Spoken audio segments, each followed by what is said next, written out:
हर तरफ इतनी जानकारी, इतनी राय, इतने विचार। ऐसे में ये जानना कि सच क्या है और किस पर भरोसा किया जाए, ये बहुत मुश्किल हो जाता है। लेकिन क्या हो अगर सच को परखने के लिए, उसे जानने के लिए हमारे पास एक पूरा टूल किट पहले से ही मौजूद हो? तो चलिए आज मिलकर इस प्राचीन टूल किट को खोलते हैं और देखते हैं इसमें क्या है। ये सवाल हम सबके मन में कभी ना कभी तो आता ही है ना? जब हम पूरे कॉन्फिडेंस से कहते हैं, अरे ये तो मुझे पता है, तो उस पता होने का आधार क्या होता है? क्या सिर्फ देख लेना ही काफी है या फिर जानने के और भी गहरे तरीके हैं? इसका जवाब हजारों साल पहले भारतीय दार्शनिकों ने दिया था, और वो भी सिर्फ एक शब्द में, प्रमाण। प्रमाण का सीधा सा मतलब है ज्ञान तक पहुंचने का एक सही और वैलिड जरिया। आप इसे सोचने और समझने का एक कंप्लीट मेंटल टूलकिट समझ सकते हैं। और इस टूलकिट में एक या दो नहीं बल्कि पूरे 6 बहुत ही शक्तिशाली औजार हैं। जी हाँ, 6 अलग अलग तरीके जिनसे हम इस दुनिया को समझते हैं और सही जानकारी तक पहुंचते हैं। तो चलिए उठाते हैं इस टूल किट का पहला और सबसे बेसिक टूल। यही हमारे सारे ज्ञान की नींव है, बेडरॉक है। इसे कहते हैं प्रत्यक्ष, यानी कि डायरेक्ट परसेप्शन। ये ज्ञान पाने का सबसे सीधा रास्ता है। जब हमारी इंद्रियां, आंखें, कान, नाक, त्वचा और हमारा मन किसी भी चीज के सीधे सीधे कांटेक्ट में आता है, तो हमें जो ज्ञान मिलता है वो प्रत्यक्ष है। बहुत ही सिंपल सी बात है। अगर हम अपनी आंखों से एक पेड़ देखते हैं तो हमें यह ज्ञान हो जाता है कि वहां एक पेड़ है। बात खत्म। इसमें कोई इफ, कोई बट नहीं, कोई कंफ्यूजन नहीं। ये सबसे सीधा और सबसे भरोसेमंद प्रमाण है। अच्छा, तो जो सामने दिख रहा है वो तो ठीक है, आसान है। पर दुनिया में ज्यादातर ज्ञान तो उन चीजों का है जो हमें सीधे दिखाई नहीं देती, है ना? तो अब चलते हैं अगले लेवल पर। यह है हमारा दूसरा टूल, अनुमान, मतलब इन्फरेंस। ये वो कमाल का टूल है जो हमें डॉट्स कनेक्ट करने में मदद करता है। मतलब जो हमें पता है उसकी मदद से हम वो जान लेते हैं जो हमें सीधे दिख नहीं रहा। इसका बेस्ट एग्जाम्पल है, सोचिए दूर किसी पहाड़ पर आपको धुआं उठता हुआ दिखे, तुरंत दिमाग में क्या आएगा? यही ना कि वहां आग लगी है। अब देखिए, हमने आग तो नहीं देखी, पर धुएं के सबूत से आग का अनुमान लगा लिया।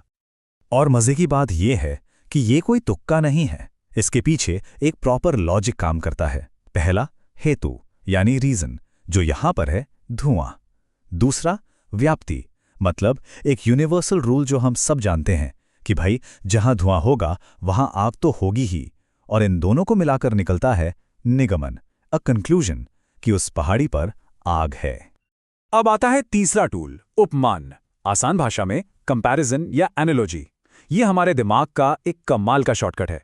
जब भी हम किसी नई चीज को समझने के लिए उसकी तुलना किसी पुरानी जानी पहचानी चीज से करते हैं, तो समझो हम उपमान का इस्तेमाल कर रहे हैं। जैसे मान लो किसी ने बताया कि जंगल में एक गवय नाम का जानवर होता है, और वो बिल्कुल गाय जैसा ही दिखता है। अब अगली बार जब हम जंगल में गए और हमें वैसा ही कोई जानवर दिखा, तो हम फौरन तुलना करके पहचान जाएंगे, अरे ये तो वही गवय है। ओके, अब तक तो सब सीधा साधा था। अब आते हैं उन टूल्स पर जो थोड़े ज्यादा दिमागी और कह सकते हैं ट्रिकी हैं। ये डील करते हैं उन चीजों से जो हमारे सामने हैं ही नहीं, या फिर ऐसी बातों से जो एक दूसरे को काटती हुई लगती हैं। हमारा चौथा टूल है अर्थापत्ति, मतलब पॉस्टुलेशन। ये किसी पहेली को सुलझाने का या दो एकदम उल्टी बातों में लॉजिक बिठाने का एक बहुत ही मजेदार तरीका है। चलिए एक क्लासिक पहेली देखते हैं। एक तरफ हमें ये पक्का पता है कि एक आदमी काफी मोटा है, ठीक है?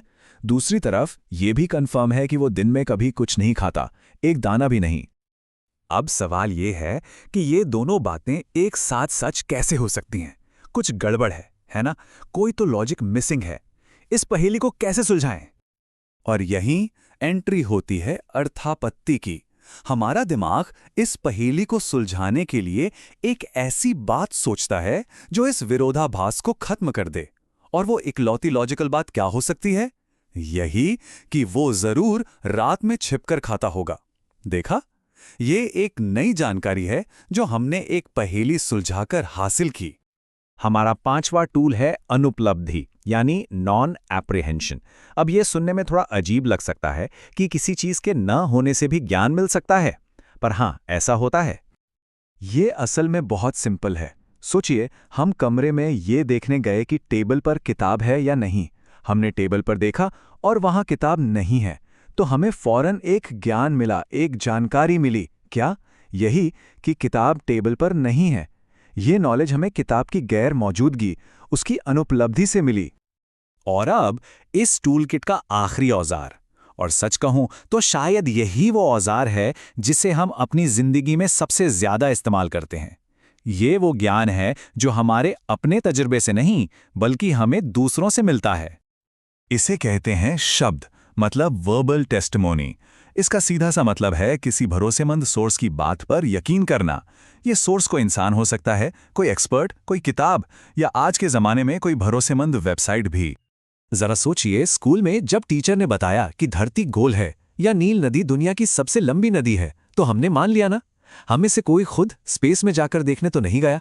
हमने अपने टीचर पर, एक भरोसेमंद सोर्स पर यकीन किया। असल में हमारी पूरी पढ़ाई लिखाई, साइंस, हिस्ट्री, सब कुछ इसी शब्द प्रमाण पर ही तो टिकी है। तो ये है वो पूरा का पूरा मेंटल टूलकिट, ये 6 प्रमाण जो हमें सीधे देखने से लेकर तर्क करने, तुलना करने, पहेलियां सुलझाने, चीज़ों की गैर मौजूदगी को समझने और एक्सपर्ट्स पर भरोसा करने तक की, मतलब सोचने की पूरी शक्ति देते हैं। चलिए एक बार फटाफट सब रिवाइज करते हैं। प्रत्यक्ष, पेड़ को देखा। अनुमान, धुएं से आग का पता लगाया। उपमान, गाय जैसा बोलकर गवैये को पहचाना। अर्थाप्ति, रात में खाने वाली पहेली को सुलझाया। अनुपलब्धि, टेबल पर किताब नहीं है ये जाना। और आखिर में शब्द, टीचर की बात पर भरोसा किया। हो गए ना पूरे 6? तो आखिर में एक सवाल, अब जब ज्ञान के ये 6 औजार हमारे सामने साफ हैं, तो जरा रुककर सोचिए, हम अपनी रोजमर्रा की जिंदगी में जब कोई फैसला लेते हैं, किसी बात पर यकीन करते हैं, तो इनमें से किस औजार का इस्तेमाल सबसे ज्यादा करते हैं? इस पर सोचिएगा जरूर, जवाब शायद काफी कुछ सिखा जाए।